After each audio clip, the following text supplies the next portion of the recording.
I started like dropping. You just tuned in to Up for Discussion.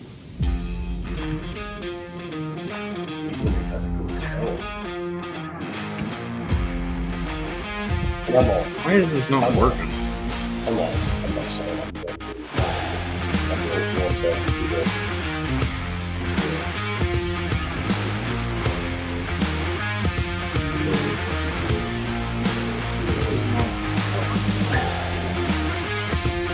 And it worked to be a norm, I guess, is what Yeah.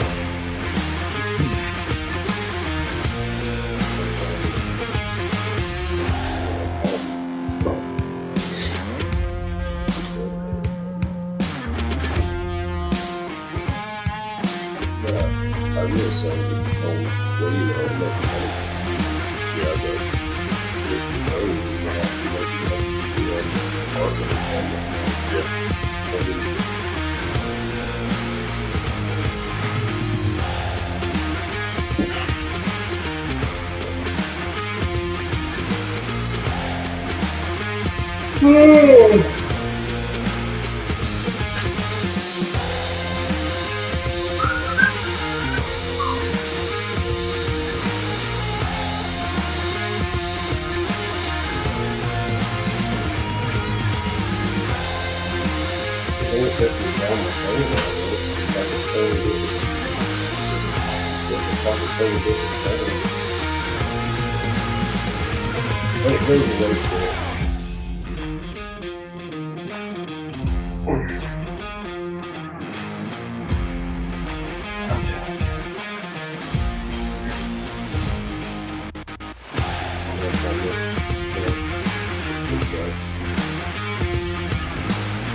Like if that note is going,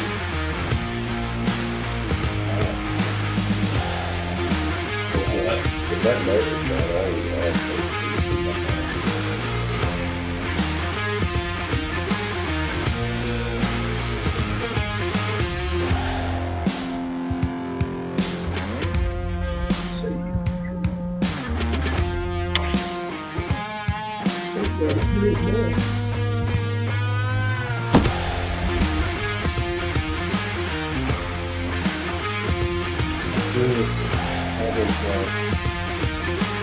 Bible verse for the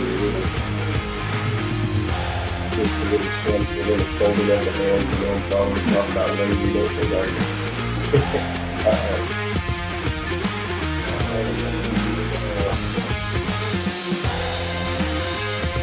I come right out and remodel that house. You had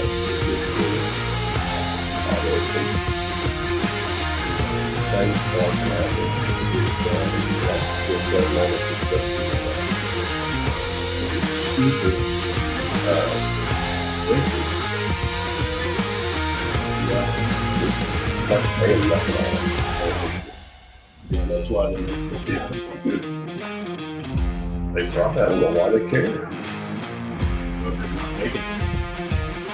I figured they're It's just a stupid bug. Because they want to control them to long-term goals.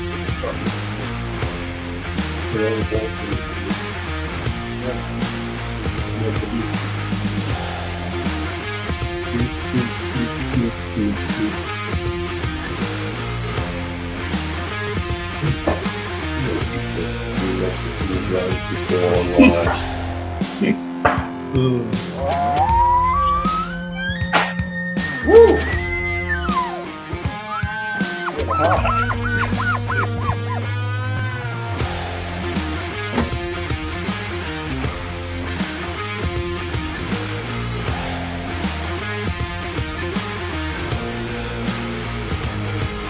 What's up, everybody?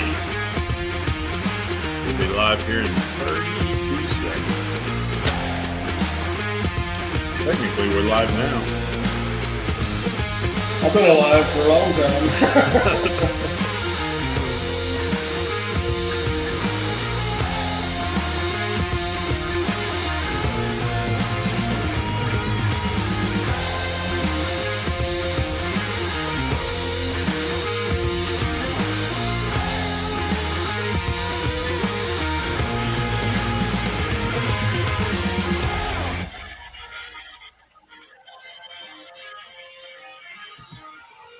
All right, what is up?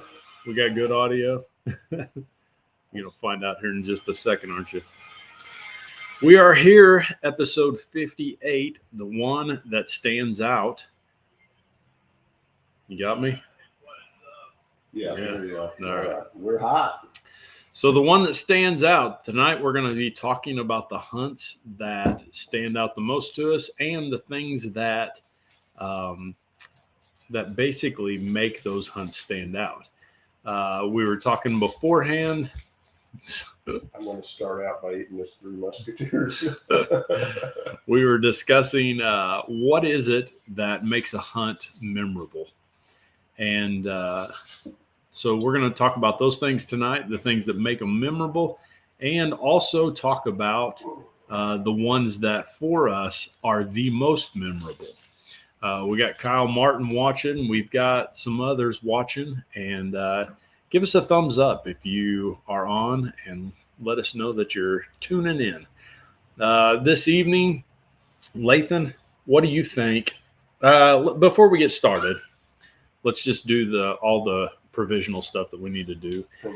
Episode 58, the one that stands out, we're going to be talking about hunts that stand out the most. And for us here at Up for Discussion, we also want to mention the sponsor for this episode, Ultra Products here in Fairfield, Illinois. That is the shop that Lathan and I own, and it has been in business for 52 years now, and 52 good years. And we've been working hard to make sure that legacy lives on. And we carry a full line of bows, from Matthews to Bowtech to Bear, Darton, PSE, Mission, Elite, you name it. We're about to get a whole truckload of Elites in. Yeah, so lots of new stuff coming in this month. So if you guys get a chance, stop in. And as the weather warms up, I know that guys are going to be thinking about it more and more. So that's who's sponsoring tonight's episode. Basically, it's me and Lathan are sponsoring the episode that we're on. So if you got anybody that's like, hey, I'd like to sponsor that, let us know. Yeah, it'd be awesome. All right, so here we go. The ones that stand out. Lathan, what makes a hunt stand out to you? Well, I think something, when you see something you've never seen before, seen, Yep. however that goes. So there's hunts that, and we may even talk about some of them tonight, and you were probably part of them, and even before we started hunting together and videoing, that maybe didn't even harvest anything, but it's very memorable. Sure. Based on something that took place. Yeah. Like something that, like, I've never seen that before. Yeah, like there was this one time that I missed a doe 4 times, and Lathan was like, what in the world's going on? Really? Yeah, you don't remember that? I shot every arrow in my quiver, and we were both laughing like, what in the world? And I must have knocked my sight off, but Something.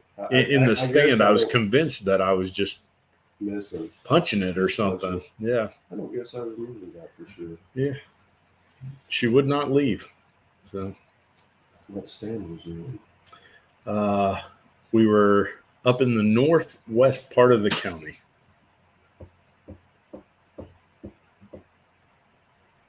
I know where you're talking. Yeah. How come I don't remember that? I don't know. You remember everything. I know. I remember details of hunts well, but that was the hunt. Sure I was with or you? that was around. Yeah, I'm positive. That was around the time whenever we looked down and we was like, yes, man, see those antlers down I there? remember that. Yeah. And it was our rattling antlers from the year before. Yeah. What's crazy about that? You were like, hey, let's pick up those sheds when we got down. And I was like, no kidding, look at them. Those were nice sheds underneath the tree. And then we got down and picked them up. And here's what's crazy about that. I don't know if we had ever missed them. I'm sure we were like, where were those rattling ones went? Yeah. And we totally left them there from the year before. I Yeah. was like, wow. I think they were a little squirrel tattered. Yeah. Shoot, They can't stay in the woods too They long had without. lost their luster, but I don't remember the doe you missed 4 times. I remember maybe a couple double misses of yours. Yeah. I remember some. It's redemption. not outside the realm of possibility. I remember some redemptions of yours. Like I remember you missing a doe, and she ran. I was like, you missed her at like 28 or something, and drilled her like at 45. I was like, hey, however, you got to get them. You know. That's right. I do. I remember that one distinctively. But I remember shooting Big Ugly and you turning around and being like, nice shot. yeah, that was a nice shot. Because I was like videoing, and you know, you want to be positive. Sure. But I remember when you drew your bow, because I think you had to get down on your knees on the platform. I did. Yeah. Because to shoot underneath a limb, and he was a clip or two. Yeah. And I remember thinking, that's a tough one. I mean, you center punched him. Yeah. Yeah. Center punched him. And I seen you center punch another one about that far off your knees. Yeah. Yeah. That's right. You had to Twice I've shot deer off of my knees. Get down on your knees on the platform to evade a tree limb or something. So that one I regretted. You punched him, center punched him. We seen him go down. Yeah. Yeah. So maybe you just need to get on your knees in the say a little prayer. Shoot from the prayer. Not the prone, the prayer position. There you go. So I think when things like that happen that are outside of the norm, and the norm for a bow hunter, you would have to say the normal hunt would be standing on both 2 feet on a platform at 15 to 20 feet in the air and shooting that 30 yard and in chip shot.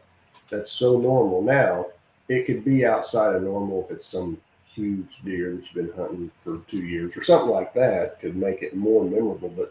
But I'm sure I've killed some pretty nice deer that I can't even remember until now. If I picked up the rack and looked it over and been like, oh, I remember this deer, you know, and it was probably just not that it's not great still, but it was probably just a 15 feet in the tree, standing on both feet, sure. 18 yards broadside, and you punched them and they're done. And it just doesn't imprint on your mind, I guess, as much. Yeah. You have to actually see the rack or the deer or see a video. We went back through some videos before, and I was like, oh, I forgot all about that we killed that buck, you know, and probably a really nice buck, but it wasn't as memorable. Yeah. So within that, if you get detailed, what makes it even more memorable? Well, for me and you, there's elements of being in the stand together that made it memorable. Like I think there's a lot of people that don't have that aspect of it. Yeah, that they do have aspects of, well, I went with my dad. I remember that. Yeah. We spent 18 plus years in a tree. In the same tree. Yeah. I mean, there's a lot of things when you get bored that happens, you know. Yeah. About choked out on trail mix one time. Yeah. That was close. And it's funny that stands out, you know, because there's so many things, you know, that we probably didn't. We got tickled, right? Yeah. Got tickled, and I don't know what even about. I remember exactly what about. Do you? Yeah. I don't remember what about. I remember being so tickled, though, that I had a mouthful of trail mix. We were eating trail mix, and we were into it pretty good. It was little bitty individual packs. Yeah. And it was like. And you brought them. It was like gourmet trail mix. And Lathan's like, man, pretty good, you know, and about that time I said, my mother-in-law got me this for Christmas. And for some reason that was the thing that triggered it. I forgot that part. Yeah. I remember laughing so hard that trail mix was like, I have to be real careful here because I had so much in my mouth. I don't know why that struck me as funny, but we laughed. There might even be footage of that. I think I had somewhere there is. I think I had a pretty good beard at that time. And you blew it everywhere. There was trail mix all in my beard. Yeah. That was memorable. And there was no deer in that hunt. I don't think we seen a deer from that tree that day. It was Yeah, I don't more think we than did that. either. Yeah, I don't think Yeah. we seen a deer.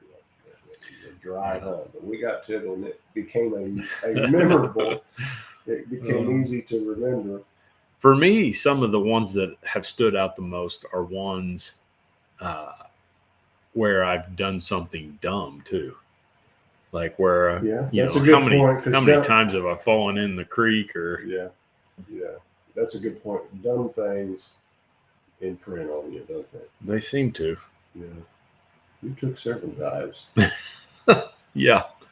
If you don't know it, Wes has a tendency I had one where to fall.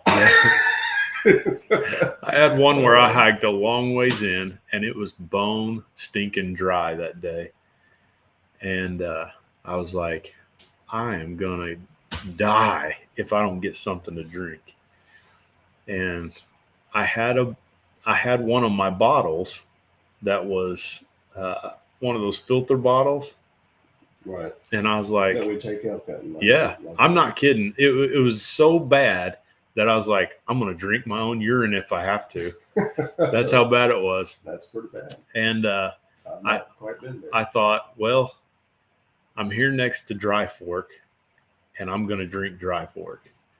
And it was, I mean, that wasn't Dry Fork. huh? I think I know where you're at. That's the adjacent ditch to Dry Fork. It was just Jason Ditch too. Yeah. It's not even the moving water. No, it was not moving. It was, Dry Fork. Dry Fork would have been like yeah. Aquafina compared to that. Yeah, this compared to what you were drinking. But I was like, I've got to drink something. And I ended up, the hunt was like mediocre, but for some reason this stood out because I was like so parched that I was like, I'm going to get down and go back to the vehicle if I have to. But I was like, I don't know. Like, I don't know what the day had done to me that I was that bad. Rough day. Yeah. And there was a water bottle that was in the creek. And I was like, I want to know if this is going to purify this enough to where I can feel like I'm doing something wrong or not. So I purified it into this dirty old water bottle, and it went from poop brown to crystal clear. And I was like, works for me. So I shot it into that water bottle, then put it back in the filter bottle and drank it. And tasted like dirt, but it was clear going in my mouth. So that was good. That's that old. I know what you're talking. That's Yeah. that old black water. I only had worms for a few months after that. That's that old black water that gets like some. It's not. I don't think it's oil, but it almost looks like an oil sheen. I think it's from I think it's from the leaves that Like just the- die and like break the- down. yeah, like the oils and stuff that come out of the leaves. That's pretty rough. Yeah. But I guess memorable nonetheless. Huh? I'd say one of my most memorable hunts is, and I alluded this before we got on, or to this before we got on the podcast, was when we crawled up on that nice buck in the cornfield and didn't get him, and walked on down there and sat for a little bit, and we were both like not in it because we spooked him. Yeah. And we come back, and when we're walking back, so we had crawled what, 800 yards, Every bit of it. anywhere from 500 to 800 yards through corn, cut corn, got within 80 or so of that buck, and it fell apart. I don't remember exactly what happened. And we're in the middle of thousands of acres of cut corn. He was bedded with a doe. He ran another 800 yards away. And I remember him standing out there looking back at us, and they weren't too awfully spooked, but they just knew they were staying away from us. So he's like, well, let's go on down to the river, and we'll sit down there the rest of the evening, because by then it was like 2:30, 3 o'clock. Yeah. It's like we don't have time to walk out of here and get to one of our other spots to set for the evening, or we didn't feel like we did. So we walked another 600 or 700 yards to the river. Yep. Or further. And I remember we sat down for just no time. And it was like we were sitting there on the ground in a treetop, and it was like warm, and I was like, the wind's not right, and we just looked at each other and was like, let's go home. Yeah, I think you We'll said this sucks. Yeah, So, we'll get home at a decent time this evening, and reset, because we was like, I think we was on vacation hunting hard every day. yeah. And we was 2 or 3 days or something in, and I was like, let's just reboot the system for tomorrow morning. Let's walk out. Well, when we're walking out, to our dismay or surprise, that buck and that doe had come right back Yeah, they to have. basically where we boogered them. Yeah. And we're walking across that cornfield where we boogered them, and a doe stood up in the corn. I remember a doe, and I was like, what's the odds? I looked at you, I was like, what's the odds they came right back? Because we hadn't seen him yet. And then all of a sudden, up he comes next to her. Yeah. Well, we're 100 and something from them. They're staring at us, but what had changed? It had got very dim. We're looking at the last 40 minutes, and it was real cloudy, rainy, hazy that day. And we're looking at the last 40 to 45 minutes, maybe of daylight, and there was good cloud cover. So it just had that November, as Guns N' Roses said, cold November rain day. And I was like, what are we going to do? We dropped to our knees and kind of to break our silhouette. And I grabbed corn stalks. I don't know what made me do it. I remember you doing it. I picked a handful of corn stalks in one hand and held them up like they were antlers, and tucked my bow, and had the old A-way grunt call at the tube right here. I just put the tube in the corner of my mouth and started walking towards him and grunting, and walked all the way to that buck. Yeah. And shot him twice before he left. Yeah. And then it wasn't over there, because I wasn't for sure if the hits were good. And he runs all the way back down to where we were at the river. Yeah, he did. And I was like, here's what we're going to do. I was like, you go way to the left of him. I'm going to go to the right of him and see. I said, I think he's hurt bad enough. Maybe he won't cross the river because the banks are straight up and down there. I was like, see if you can push him to me. You remember that? Oh, yeah. So I run, and I get to the levee of the river, and I'm standing on it. And I was like, if he comes now, I can't shoot him, because we ran down there, and I was so gutted and winded. And I'm standing there just looking. About that time, I hear water splashing, and I hear you yelling. Yeah. To come on or something. Yeah, he jumped in. Yeah, I was like, he's crossing the river. So I come running down the river to you. And you're like, he crossed the river. He went up the bank, And I was like, we looked over there, and there he stood. Yeah. Straight across the river from us, which is a pretty good clip across. Oh, yeah. But I was like, I was getting an arrow. I'd shot every arrow I had at him, because I missed him. Yeah. I missed him my first shot, because I guess I ranged a corn stalk, and it lied to me. I shot under him. And the second shot, I hit him, but hit him way down low, close to the brisket. I mean, it was broadside. And then he ran out to like 69 or something like that, and I punched him right in the shoulder. Yeah. And so I was like, I'm worried I'm not going to get him. So he's standing across the river, and I'm like pulling mud off of my arrows, trying to get a good clean arrow. I was like, I'm going to shoot him. And I remember I'm not looking at him. And you're like, I think you're all right. I was like, no, I'm going to shoot at him again. And you're like, no, you need to look at him. I think it's over. And he was over there, bobbing, and he falls back down that levee, which is like a cliff right there. Yes. Splashes in the river, kicks a few times in the river, lights out. Yeah. And that's when I got down to my, what they call them, Fruit of the Looms. Here's what I've decided. In November water, and swam across there and got him, because I was afraid he'd float away and we wouldn't be able to get him. The best hunts end up with you in your underwear. That's only happened one time, hasn't it? Yeah. Yes.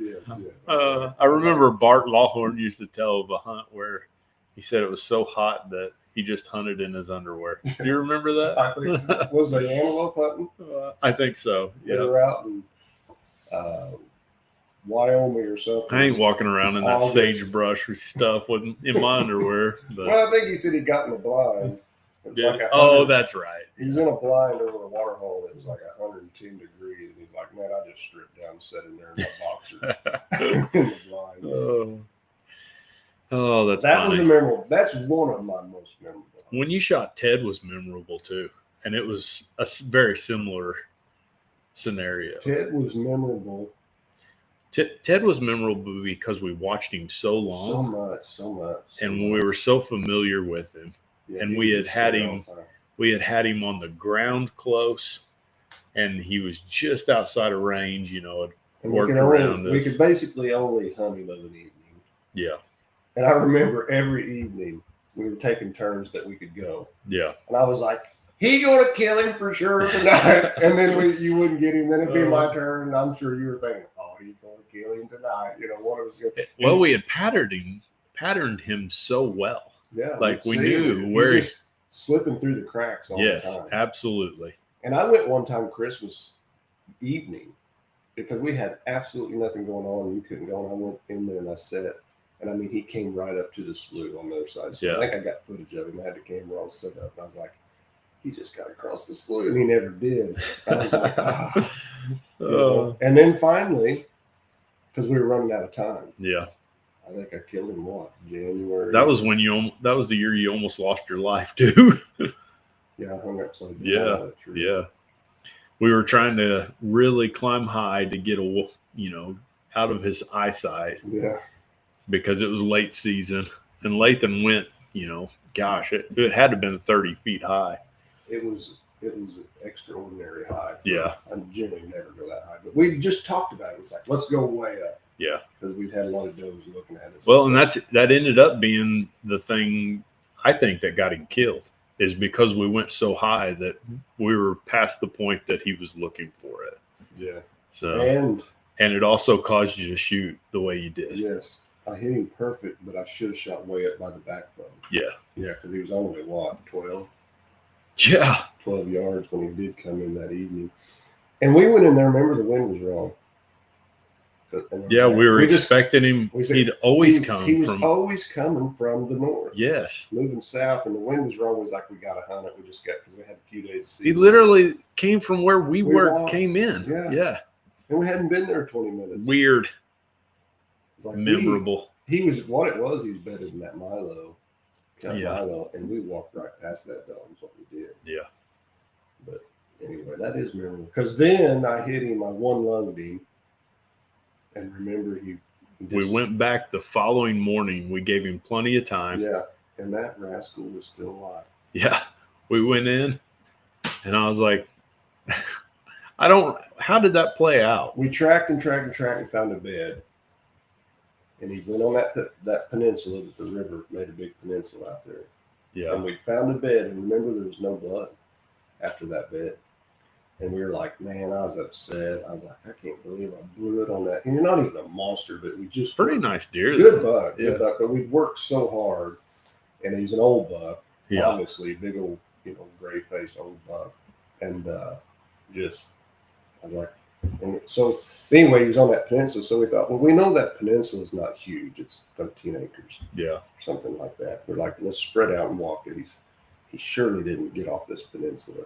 And we spread out and didn't go very far. And you're like, and once again, you're like, hey, he's over here. And I come running, and he takes off, and we chase after him, didn't we? Yeah. Yeah. We And then chased him down into the river. We got on both sides of him. You shot him before he crossed the river, though, right? No, we got on both sides, and I didn't have no shot. I could see him, but it was just thick brush. Like, come around here. So I circled back. About the time I was getting to you, he's just standing there 15 yards looking at us. And that's when he took off. And Yeah, he jumped into the river. Swam the river. I remember when he got across the river, though, he was sick bad. Yeah.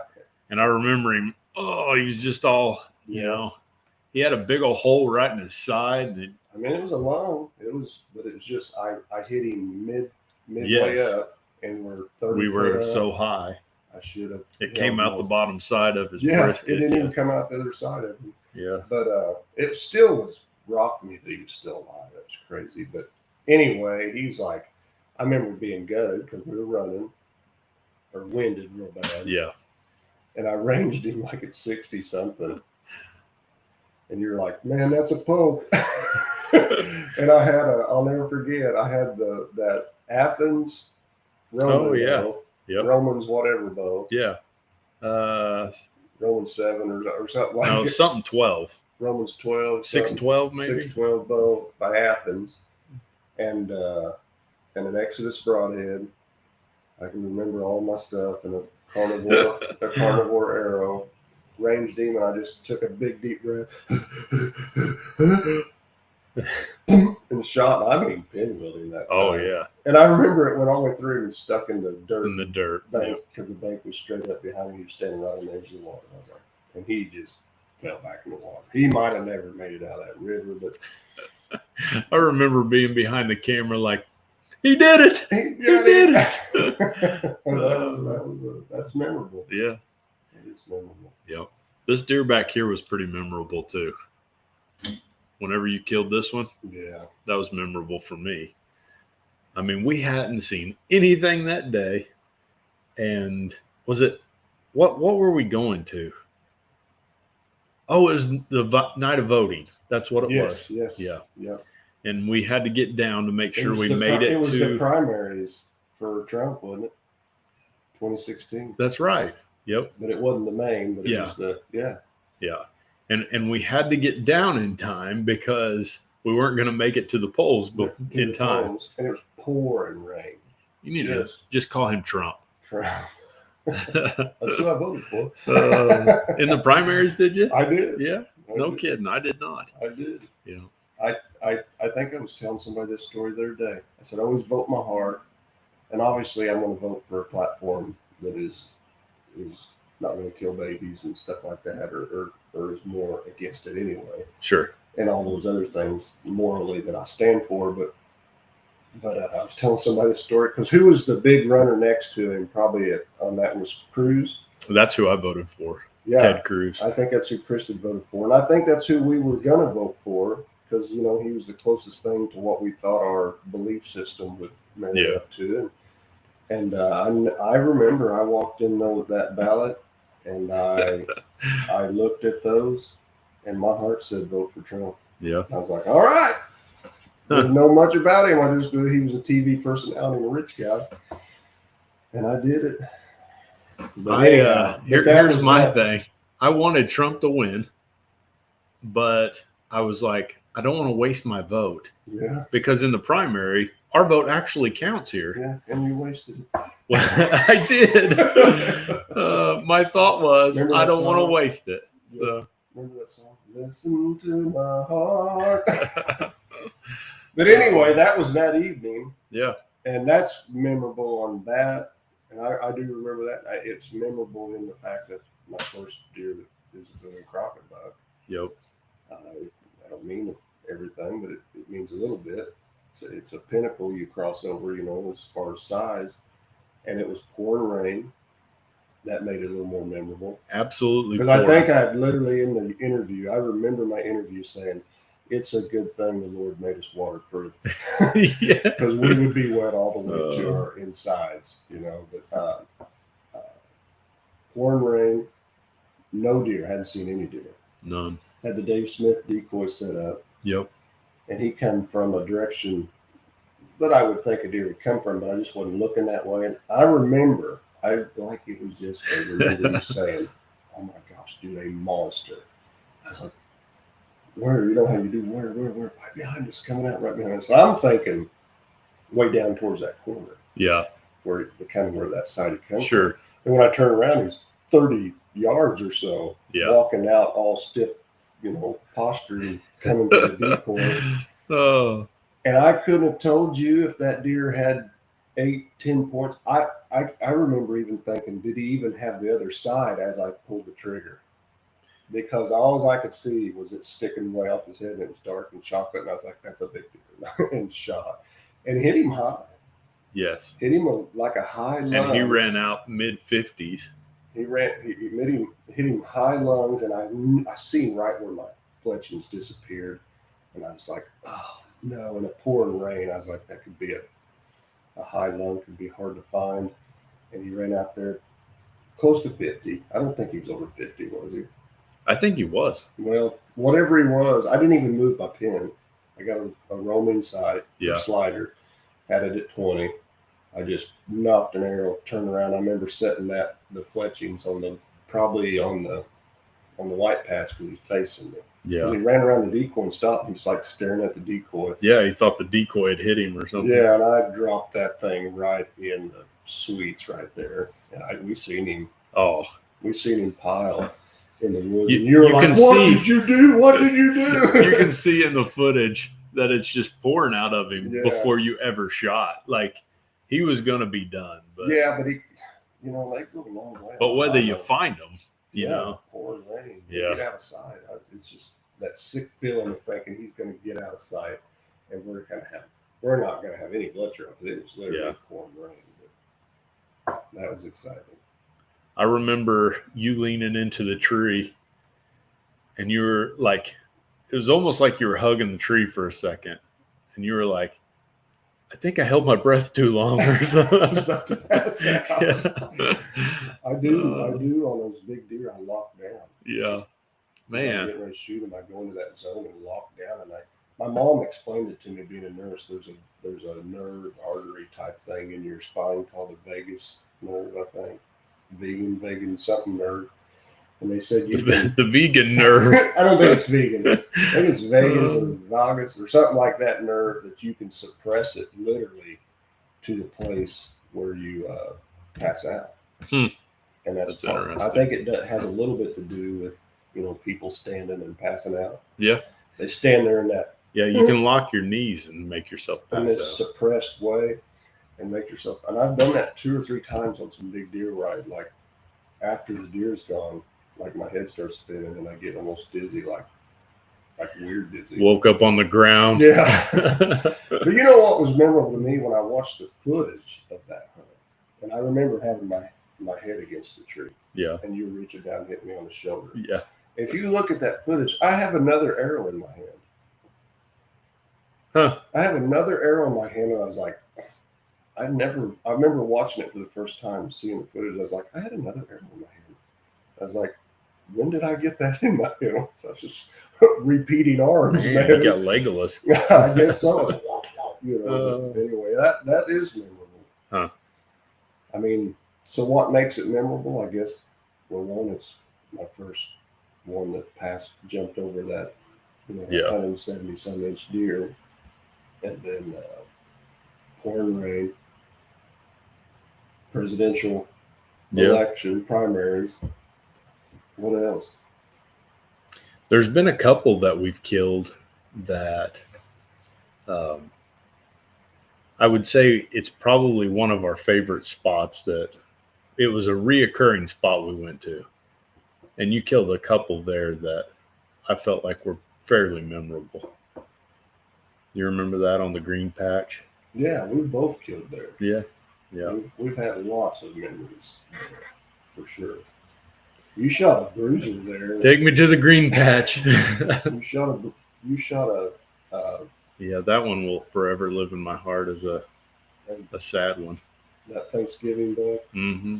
That is sad. Yeah. You get him. But And then remember- there's the one that came in that slipped in, that giant 6 that, Yes, that's when we first started hunting. oh yeah. And you end up killing that morning. Killed Yes. a pretty nice Yeah. buck that morning. But that rascal, man, he big old fat Old man. come right under. Yeah. I remember that. Older than Yes. dirt, looked at us and blew and took off. Man. You know? I think you shot though, didn't you? As he rolled the did, lead, you shot, missed, and then that was a great morning because it wasn't very long later. A nice buck come from the right, and you shot him and punched him good. Yeah. I've killed, I've probably killed at least 3 or 4 open young deer from that spot. Yeah. And some of them were real nice. And Like we've had mid-40s. We've had some stellars. Remember sitting on the ladder, and that it was like a boomer come up behind us. We were sitting on the ladders there. Sitting on the ladders. Oh, you remember? We carried. Oh yeah. Carried step. We carried step ladders. That right out there, folks, is a good time. If you guys get a chance, you need to take out a Warner ladder and just sit on the top of it. Yeah, we took That is a memory. I think we took a 6-footer and an 8-footer. Yeah. And I sat on the 6-footer, and you sit on the 8-footer. We pushed them. There's a brushy tree. Yes. We pushed them up. It's same place, but a little different location. There's a green patch hidden back there, and we wanted to get on the other side of it. There's no trees. That was a giant. Big old rascal just slipped right up behind us, man, and got circling. And that was about to get a shot Yeah. because I hadn't even seen him yet. You're like, he's coming. he's coming to the opening. I was like, how big is he? You're like, he's big. And we weren't even thinking the wind was out of the west. Yeah. But there's nothing I could have done anyway. He literally hit that opening and left and at the same exploded. time. Yeah. Headed to the brush to the east of us. And I was like, as he ran off, I was like, he was a big one. You can't always believe me when I say, "Oh, he's good." In the past, I've yeah, I do get excited. If I could write down as many times as he was like, "Oh man, Good buck. he's a big one," and then like 3 seconds later, you're like, "Oh man, he's maybe not as big as that." Never mind, you don't want him. It's like when you first see him. And then what I think is ironic, I remember this. One of the crazy things that is ironic. I killed this deer, and then I killed that big rascal out there. I skipped a year and killed that big rascal. And then I skipped a year and almost booted again. Yeah, you did. I hit that one. I just scratched his back, basically. Man, that was a good buck, dude. But when you seen that deer, do you remember saying, "Oh no, he's probably not a shooter"? I was like, "Dude, are we looking at the same deer?" And then he turned because he's way across. Yeah. Because we rattled him across that field. He's way across. I was like, the deer I'm seeing looks huge, man. And then I remember he got lined up and looked over our direction or something. He's like, oh yeah, he is a shooter. I was like, when you saw a booner, you were like, I don't know if he's a shooter or not. I was like, dude, the one I'm seeing looks. You officially cannot be trusted. I was like, he looks like a freakazoid from where I'm at. But, Amber White says, "Hey guys, how's it going, Amber? hello. I hear that you guys might be coming in with ribs on Saturday. You might ought to be here on Saturday. They're supposed to be bringing in smoked ribs. So No kidding. I'm just telling you, Ultra Products bringing people together. What Little smoked rib action. what spurs that? Because they love us. People love us. It's good to Do be you loved. feel loved? I do feel loved. I do too. Remember Chris Farley said, is it true that the maybe I've heard is it true the no, I'm not really that's on a Saturday Night Live skit, and I'm thinking that may not be appropriate. Oh, and I have come a long ways from being Sometimes my pastor says you got to let it run around the track, and yeah, I let that one go around the track, and I was like, no, that was 25 years ago, Lathan. I won't repeat that. PC Pro Inspections. If you guys need anything inspected, that is a home or commercial property, call PC Pro Inspections. For sure. Hey, put your phone number up there. Yeah, throw it out there. Home inspections. Get your home inspected. You Yep. know, if you're getting ready to buy one, you got to get it inspected. Yeah. You know, for the bank. Make to work sure with you. that there's no termite action happening or, a roof that's ready to collapse. So Paul is the man for the job. Yeah, PC will take care of you. All those breaker boxes that are 40 degrees hotter than they should be because of all the. He's going to check all that for you and let you know that you're doing the That's right right. PC Pro Inspections, located here in Fairfield, Illinois. That would be 618-599-4446. Yeah. Definitely Ultra Products approved. Yes. Yep. All right. We love the PC. So, what's another hunt that stands out? I have a hunt that was before Wes and Lathan and Team Harvest. And Hallowed Ground. And what else have we done? What? Full Draw Adventures. And Team Harvest. it's before Team Harvest. It was before all those, before we're filming. We should have filmed it because we had a camera there. But me, my Uncle Brad, and the great Roger Tucker went hunting together. All three of us. And I mean, it is ingrained in my mind what happened that morning. Because we've had some phenomenal hunts. We've had some great phenomenal hunts. But I have never yet since been on a hunt like that morning. Yeah. I don't know, the moon, the planets, the stars, everything was aligned. What it was, I really think, was it was in between the two gun seasons. The Illinois gun seasons, we have the first 3-day season, then you skip a weekend, then you have the 4-day weekend season. And we had went out to a spot. We're like, we're going to set up decoys and rattle. And we took a buck decoy and a bedded doe and laid them in some mowed set aside, mowed short so you could see them right at the foot of the hill. And we walked in there and got them set up. And Roger's like, well, I'm going to sit over here on the ground in this honeysuckle. All right. And Michael Brad's like, you get in the middle, and I'm going to sit on this side. We'll have them covered, we thought, from every direction.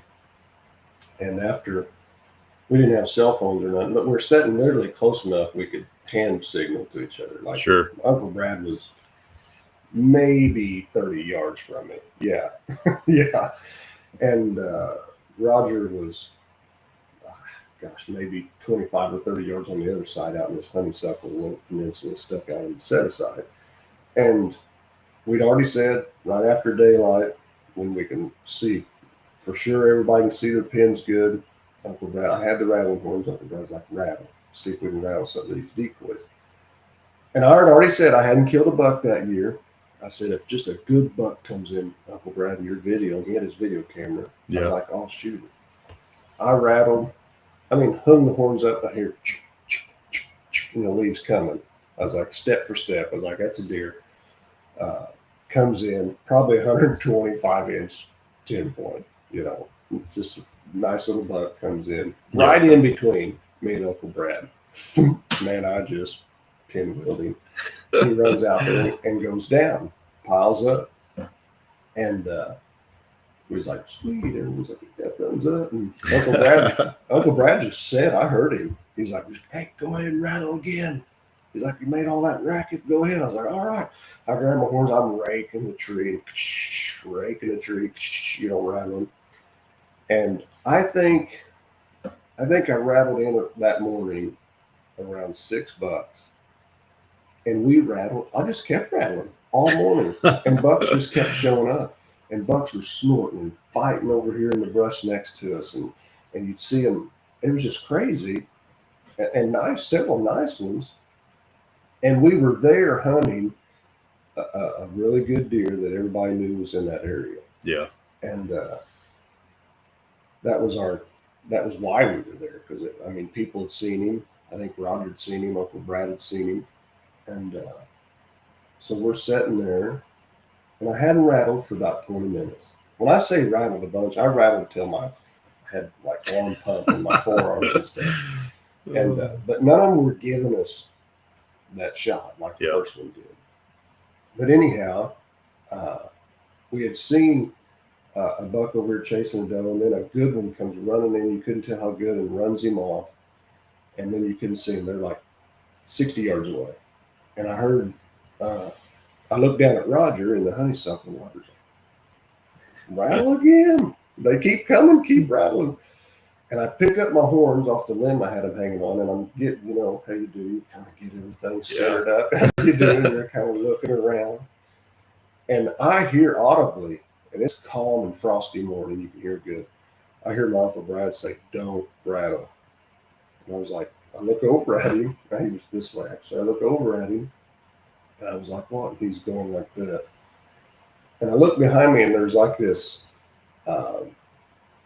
almost like a teepee of honeysuckle growing probably 12, 15 foot of a tree. And it's calm. The sun is right now coming over the hill to set aside. And I could see, literally, it's ingrained in my mind. I could see the steam rolling out from behind the honeysuckle. Huh. I couldn't see the deer. Yeah. But I was like, oh, he's right there, like 25 yards away. And my Uncle Brad's seen him. And I looked back at Uncle Brad, and he's like, yeah. And he goes, like, it's him. It's a big one. He comes right around that honeysuckle, 5 yards from the decoy, standing there just bristled up with his ears laid back looking at the decoy. And I did pick up my bow, but I was like, I'm not going to shoot him. I've already killed one. Yeah. And we got 2 buck tags. I got another buck tag. And I was like, Roger's got him, man. Roger's like 12 yards from him, and he's looking away from Roger. I was like, he's got him, man. Shoot him. Shoot him. Shoot him. And Uncle Brad's over here, so he's got like a 32 or 3 or 4 yard shot at him. I was like, somebody shoot him. I mean, I'm talking probably 170, 160, 170. Just standing there, just chocolate horn, just like about to twist his head off his neck. He's twisting down so hard at that decoy. Well, finally, after 20 seconds, which maybe not that long, but seemed like eternity when there's a deer big there. It's like all of a sudden you could tell he's like, wait a minute, something's not right here. And he trots over the hill of the set aside and out of our life. When we all got down, I was like, my Uncle Brad's like, why in the world didn't you shoot that buck? I was like, why didn't you shoot that buck? Why didn't Roger shoot that buck? Roger's like, I couldn't even see him. He said that he was on the ground and that sun was just breaking the hill. Yep. And the sun was right behind the buck. He's like, I'm telling you, I knew he was there and I was doing this. I was like, I couldn't even look at him. The sun was just ripping me to pieces. I couldn't shoot. And Uncle Brad was like, I didn't have an open shot. He's like, there was a bunch of tree limbs hanging in between me and there's no way I could shoot. I had a wide open, broadside 20-yard shot at this buck. And I was like, I don't want to be greedy and shoot the buck when I'm thinking they're going to shoot the buck. So we made a pact with each other because we did some of that stuff quite a bit, And after that day, I remember my Uncle Brad said, here's the deal. Whoever gets a shot, if it looks like the other guy's getting ready to get the best shot in the world, if you feel like you've got a confident shot, shoot that thing. None of us are going to be mad. We'll just be happy one of us got him because that deer trotted over the hill. We were like, oh my word. At that time, it was probably one of the best bucks I ever had that close. I didn't even draw my bow. Anytime they get that close, there's something that's like, it feels awesome. Like you did something. But it was like rattled 6 or 7. We seen from the time we started till the time that the hunt finally subsided, the morning got late enough and deer movement, tapered off. Yeah. It was phenomenal. It was just phenomenal. I was like, they're coming out of the ground everywhere. It was like South Texas or something. Amber says she's looking forward to her first hunt. She likes hearing about our hunts. That's awesome. That is awesome. Because if you get going and you start hunting, it seems like every year I try to make a mental note. I see something I've never saw. Yeah. I was like, 30 years, you think you've seen it all, man. I had a doe come in this year that didn't have any skin from her shoulders to the tip of her nose. Or I say, not skin, hair. I say no hair. It was almost like this real fine. I took a picture of her and showed you guys. I've never seen anything like it. I need to show it to a deer biologist and they can maybe tell you what in the world is going on. Remember that time the owl almost landed on our your faces? Face, yeah.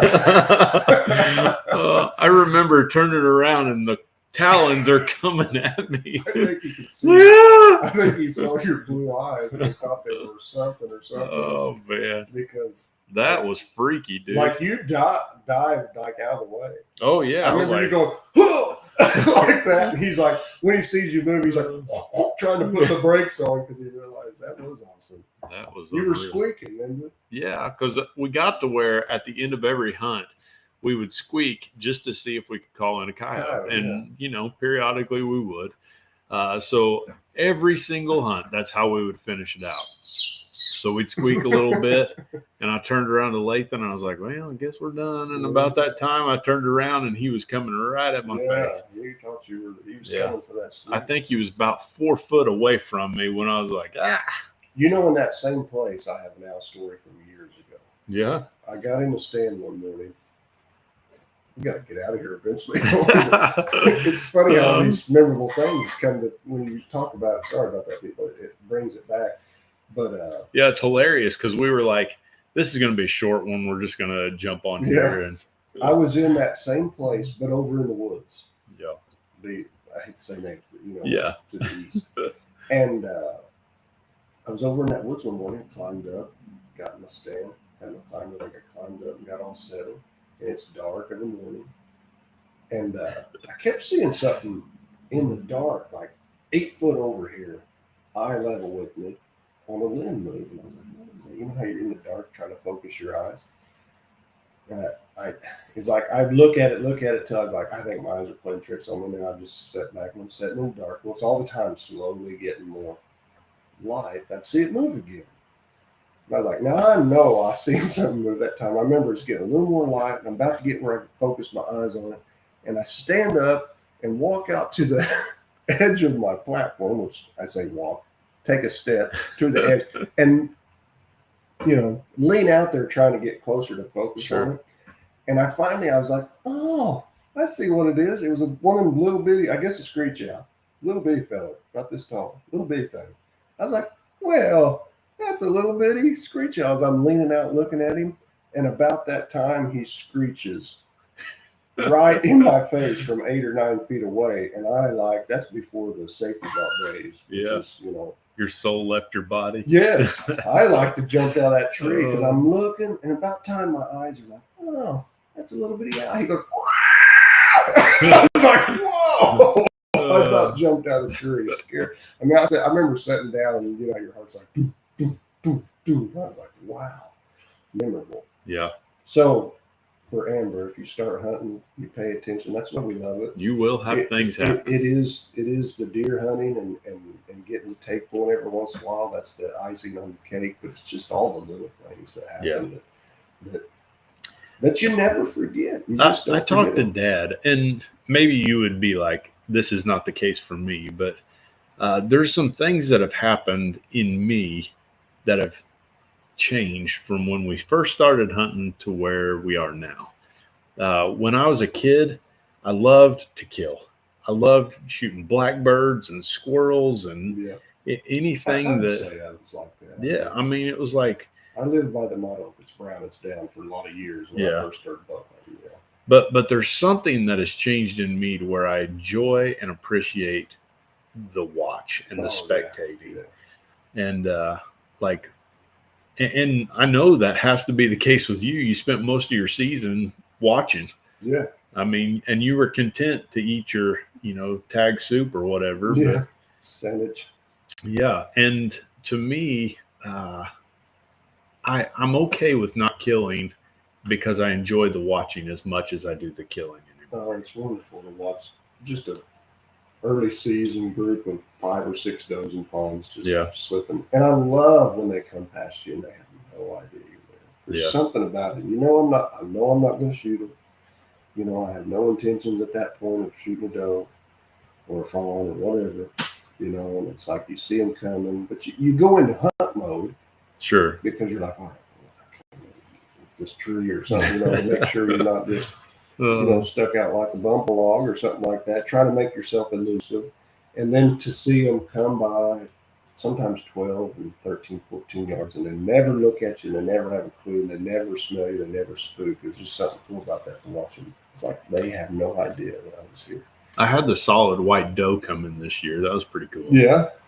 So that's a memorable one for us. Old Whitey that, that old white big buck that we hunted so hard. And of course, you can't kill him legally in Illinois, but we made it kind of our goal to get him with him.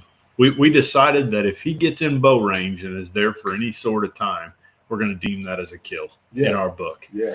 And it happened. Oh, man. I mean, we had to run the rascal off. Yeah. He stayed there for 25 or 30 minutes he probably. Was all around us, and he would leave and we'd grunt at him and he'd come back and he worked a scrape 2 or 3 times and so that was cool. Yeah. And to get it, we got all the footage of it, so it was just shooting that buck off the levee in my face was pretty awesome. That was awesome. Yeah. That was awesome. He charged at you and realized something wasn't right and made maybe 3 big bounds and just face planted out there in the corner. I was like, that was incredible. Yeah, it was too late by the time he realized things weren't right. So so many, and we could probably go on all night, but we just, those are some of the memorable ones. Hunting is a unique thing in the degree of it builds stories. It really does. It just does it itself. Yeah. You don't have to build the story when you're hunting. It'll build itself. And it loves to be told. I think it's the reason why. How many people come in here and they're like, oh man, let me tell you about this hunting story. And that's what I was about to say. I think that's the reason why the bow shop is like the coffee shop. Yeah. I mean, guys come in and they want to tell you about what they've seen. And and how it transpired and Yeah. what happened, and that's where those pull out their picture and they finally got him, you know. Yeah. And I've been hunting him and finally, and they're like, and he came around the corner, and he came across the ditch, and he jumped the fence, and he went between these barbed wires, and they come on. And I thought, oh, I'm not going to get a broadside shot, but at the last minute, that rascal turned and come right by me. You know, it's just they'll give you, and they can remember every detail. So I guess to answer the question, what was the title? What makes it memorable? The title was The One That Stands Out. Oh, the one that stands out. Yeah. It just builds itself. Yeah. You know, the hunt builds itself, and it's because you have you may do lots of things to help it, but you at the end of the day you have no control whether the deer comes to the right or to the left. We were always of the mindset when we were filming, the one that has a story, we're all about killing. Yeah. Because sure, we can shoot every, but it's like we want to make sure that it's got significance, like plenty of footage and plenty of, That's why it drove us. If you think about it, when we filmed a lot, we did more crazy things then probably than we do now when we don't film. Sure. Because it drove you to be like, oh, we can get out there and get that rascal on film in the middle of a cornfield. But our hunting style more lends itself to it now, I feel like, than what it did before. Like I think our drive took us there, but I think our hunting style now is a lot more accommodating to that. To be on the move. Yes. Yeah. Well, that kind of made us what we are. Like you did. Like we did it with climbers. We messed a lot of things up. But man, when it came together, we've got some of the most memorable hunts that anybody could ever have. There's lots of guys that's never shot good deer off the ground. There's many people that's never stopped a deer and killed him. Yeah. It's because, well, they've never tried it. And like I killed another memorable was the one I walked right up in the weeds with Jeremy Witter filmed for me. Yeah. That was awesome, dude. And shot that deer, snuck up on him and shot him. That was one of the most awesome hunts. It was 135-inch buck, good buck. It wasn't a booner, but it was so amazing. But I remember when we left the tree, because we watched him bed with a doe in a weed patch. And I remember when we left the tree, Jeremy's like, I've never done this. I was like, well, let's just get in behind me. Let's go. I was like, we got the wind and the weeds in our favor right now. We can move quick for pretty good ways. And I remember telling this.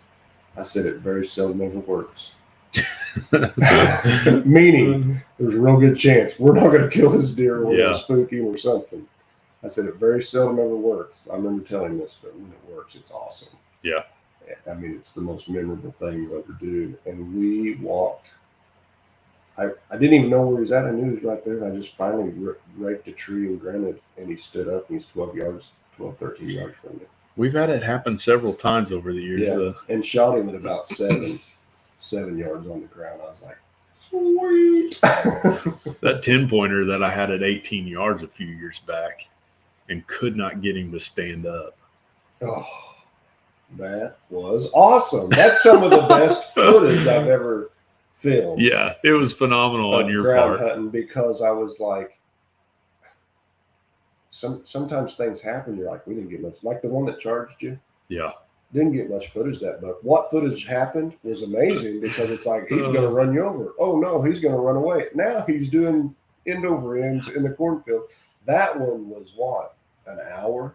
Oh yeah. Of footage of you crawling up on that buck and trying to get him up, and then crawling up closer, trying to get him up and crawling up closer. I was like, if he gets any closer, just reach over and wrap something around his antler. Take him for a ride. Yeah, that was good footage. We need to compile some of this and show it to the people. It's interesting. The other day, revisit this. I came across the pack of all of our SD cards, so I'm excited to see what's on them. Yeah, like they were tucked away in a spot that I was like, where'd those even come from? Yeah. So we'll see what's on them, and maybe we can share them with the people. Put it in the comments, share it and like it and all that stuff, and maybe we get enough shares and likes on this particular episode, whatever episode it is. Yeah. We could build a compilation of some videos that we've done. That would be awesome. All right. We're at an hour and 5 minutes. Wrap it up. we appreciate everybody watching online. Paul Cantrell, Amber White, Kyle Martin. I'm sure there's been several more because I've seen the numbers, but I don't always see you guys if you don't comment. So Clint Harvey's been on. We appreciate it. If you guys get a chance, make sure you go to the YouTube page and subscribe. That may not seem like much to you guys, but it's major for us. We're trying to really grow that. So if you wouldn't mind, go to YouTube, help us out, search Ultra Products, and go ahead and like and subscribe to that page. Search up for discussion. Search up for discussion. Is that what it is? I thought it was Ultra Products. I think it's Ultra Products. On the YouTube? Yeah. Maybe that's why you guys aren't watching it. We don't even know what it is. I'm pretty sure it's Ultra Products. So I'm subscribed. Let me see. So click, see, it's Ultra Products. It's got up for discussion as the picture, but the page is actually called Ultra Products. Okay. Search Ultra Products. Yep. So search the Ultra Products page and make sure you subscribe to it. And that way, every time that we go live, it comes up on your phone that we are going live. So if we grow that enough, maybe we'll do a big giveaway. Maybe. Yeah, So, for sure we would. yeah. Hit a certain amount of subscribers, we give something away. Yeah. Once we get to 100,000 subscribers, right now we're at 99. So once we get to 100,000, we'll give away something fantastic. For sure. Yeah. I'll give away my house or something. So. I'll give away my Tahoe. There you go. It's probably worth about as much as a bow. So maybe. Oh man, if it was decked out, for sure not. So we'd for sure give a bow away. That's right. Maybe even more. So thank you guys so much for joining us this evening. We appreciate it as always, and we'll catch you guys next time on Up for Discussion. We appreciate it. We'll see you later. Bye-bye. Bye. Bye-bye.